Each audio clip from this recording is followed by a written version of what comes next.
Mau pakai rujukan siapa dalam memperjuangkan negeri ini?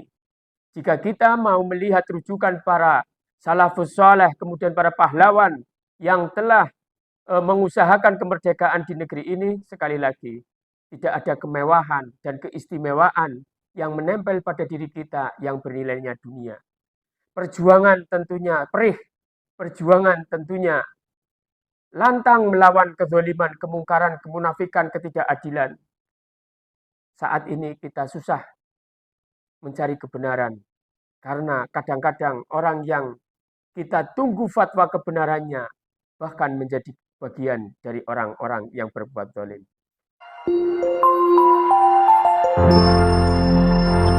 Assalamualaikum warahmatullahi wabarakatuh. Sahabat Alfat seantero jagat dimanapun berada. Kita perbaharui berita kita, dinamika politik yang ada di negeri kita. Saat ini kita mendapatkan berita yang sangat mengejutkan, yaitu bagaimana Gibran sering didatengin Intel, kemudian banyak kejadian-kejadian yang aneh ya yang menimpa pada diri Gibran, dan kemudian ada juga berita yang tidak enak pada Melki BEM UI ya, di mana Melki sekarang diberhentikan jadi BEM UI, kemudian dituduh dengan sesuatu tuduhan yang masih debatable, yang mungkin kita kalau boleh duga-duga ini mungkin karena permasalahan Melki dan Gibran itu suaranya lantang mungkin ya. Jadi kita tahu sendiri bahwa di negeri kita memang sangat luar biasa sedang terjadi sesuatu. Bagaimana orang-orang yang punya jiwa kritis, suara-suara kritis, seolah-olah kita punya prasangka bahwa orang-orang yang mempunyai nilai kritis kemudian sering menyuarakan itu akan dimatikan dalam tanda petik langkahnya. Dicari celah kesalahan pribadinya, kemudian bagaimana agar tidak melawan kembali yang mereka suara-suarakan. Adalah kita sangat kecewa dengan bagaimana Ketua KPK yang sudah jelas-jelas tersangka, kemudian tidak ditahan, kemudian Wamenkumham yang sudah tersangka juga tidak diberhentikan dari Wamenkumham, bahkan di dalam rapat dengar pendapat dengan DPR saja, Wamenkumham ada yang mohon maaf mempertanyakan dan sepertinya juga menyuruh keluar anggota Komisi 3 itu, menyuruh keluar agar nilai integritasnya keluar, mengeluarkan nilai-nilai integritas dalam persidangan itu pun diabaikan. Jadi kita tidak akan membela orang salah, tapi kita juga berharap agar penegakan keadilan ini jangan tebang pilih.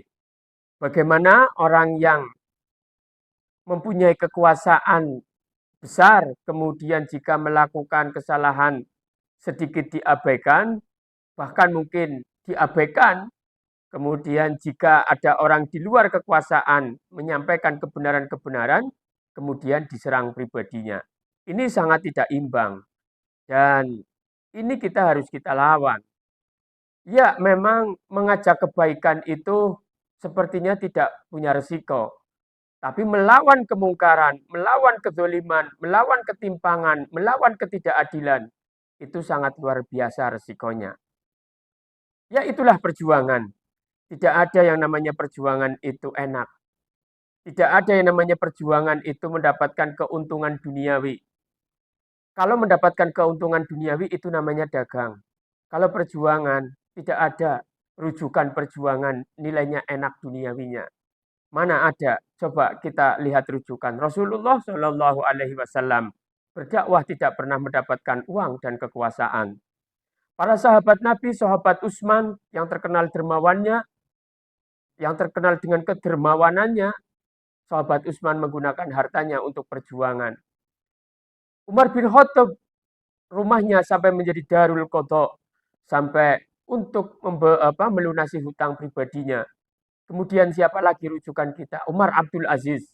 Bagaimana beliau saat disumpah ambil jabatan menjadi khalifah dan istrinya mengumpulkan dinar-dinar dan dirham, kemudian ucapan-ucapan selamat dari negara tetangga. Kemudian Umar Abdul Aziz mengatakan kepada istrinya, jika kamu mencintai saya, maka lepaskanlah dinar dirham itu. Tapi jika kamu mencintai dinar dan dirham itu, maka besok kamu akan saya ceraikan. Luar biasa.